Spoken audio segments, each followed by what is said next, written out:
Saudara yang kasih dalam Tuhan Yesus, bertemu dengan saya, Erik Sasue. Saya akan membagi kebenaran firman Tuhan yang terambil di dalam Filipi pasal yang kedua, ayat yang kelima sampai ayat yang ke-8. Saya bacakan kepada Bapak Saudara. Hendaklah kamu dalam hidupmu bersama menaruh pikiran dan perasaan yang terdapat juga dalam Kristus Yesus, yang walaupun dalam rupa Allah, tidak menganggap kesetaraan dengan Allah itu sebagai milik yang harus dipertahankan, melainkan telah mengosongkan dirinya sendiri, mengambil rupa seorang hamba, dan menjadi sama dengan manusia. Dan dalam keadaan sebagai manusia, ia telah merendahkan dirinya dan taat sampai mati, bahkan mati di kayu salib. Bapak Ibu Saudara, dari kebenaran firman Tuhan ini, saya menemukan ada 4 kebenaran bagaimana kita mengidentifikasi seorang pengikut Tuhan atau orang Kristen yang memiliki perasaan dan pikiran Kristus. Tanda yang pertama seseorang memiliki pikiran dan perasaan yang terdapat dalam Tuhan Yesus, itu tanda yang pertama adalah kerendahan hati. Jadi kerendahan hati ini merupakan suatu sikap mutlak dimiliki oleh anak Tuhan atau pengikut Kristus. Contoh yang saya ambil bahwa kerendahan hati itu mutlak, itu terambil di dalam Filipi pasal 2 ayat yang ke-6. Di situ dikatakan bahwa Tuhan Yesus mengambil mengambil rupa sebagai seorang manusia yang walaupun dalam rupa Allah tidak menganggap kesetaraan dengan Allah menjadi milik yang dipertahankan. Jadi kerendahan hati ini penting.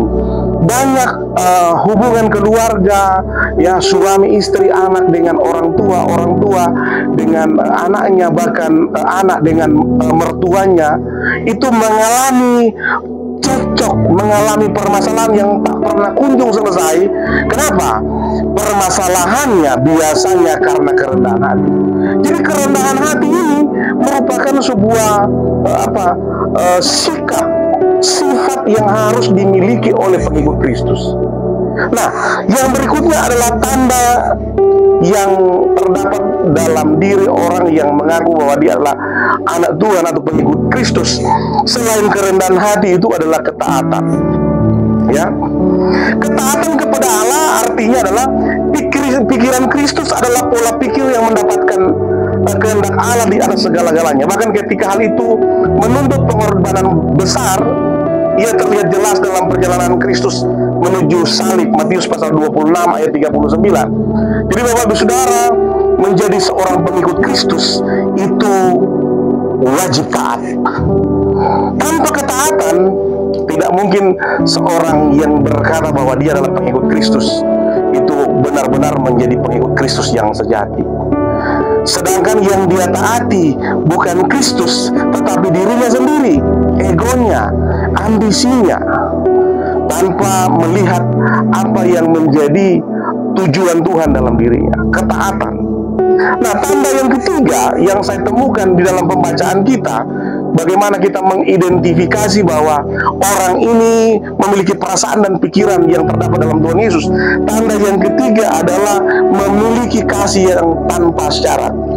Wah, kasih yang tanpa syarat ini adalah sebuah sikap yang dipertontonkan, yang diperagakan oleh Tuhan Yesus Kristus supaya setiap pengikutnya meneladani apa yang sudah dia lakukan. Kalau mau dilihat Kristus memiliki kasih yang bersyarat, saudara, apa yang mau kita banggakan dalam diri kita? Kita pendosa, kita adalah orang yang semestinya dihukum, kita adalah orang-orang yang semestinya disalibkan atas segala pelanggaran-pelanggaran kita. Tapi dengan kasih-Nya yang besar, kasih-Nya yang begitu luar biasa, Dia mengasihi kita, membasuh setiap dosa kita. Bahkan Dia tidak melihat seluruh pelanggaran kita yang begitu kelam. Jadi menjadi orang Kristen itu harus memiliki kasih yang sama seperti Kristus miliki, kasih yang tanpa syarat.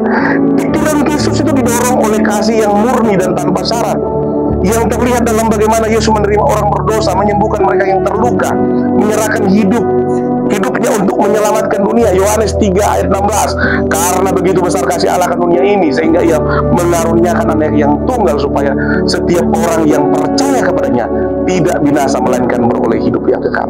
Nah, yang keempat, tanda yang terakhir, bagaimana kita mengidentifikasi seseorang itu memiliki perasaan dan pikiran yang terdapat dalam Tuhan Yesus. Tanda yang keempat adalah pelayanan kepada sesama. Tuhan Yesus berkata di dalam ayat yang lain dalam Injil, dia katakan, barang siapa di antara kamu mau menjadi yang terdahulu, hendaklah ia menjadi pelayan. Bahkan Tuhan Yesus sendiri mempertontonkan dirinya di depan para rasul-rasul ketika dia membasuh kaki para rasul. Padahal Tuhan Yesus adalah Allah yang maha tinggi, Allah yang sangat luar biasa, pemilik segalanya. Dia yang menciptakan kita. Tetapi dengan kerendahan hatinya, dia mau melayani, dia menjadi pelayan. Nah, menjadi permasalahannya, apabila saudara di dalam Tuhan mengaku sebagai pengikut Kristus, tapi salah satu sikap ini hilang dari saudara. Ini menjadi sesuatu pertanyaan. Apakah saudara memiliki perasaan dan pikiran Kristus dalam diri saudara, atau yang mewarnai seluruh hidup saudara adalah perasaan dan pikiran saudara sendiri?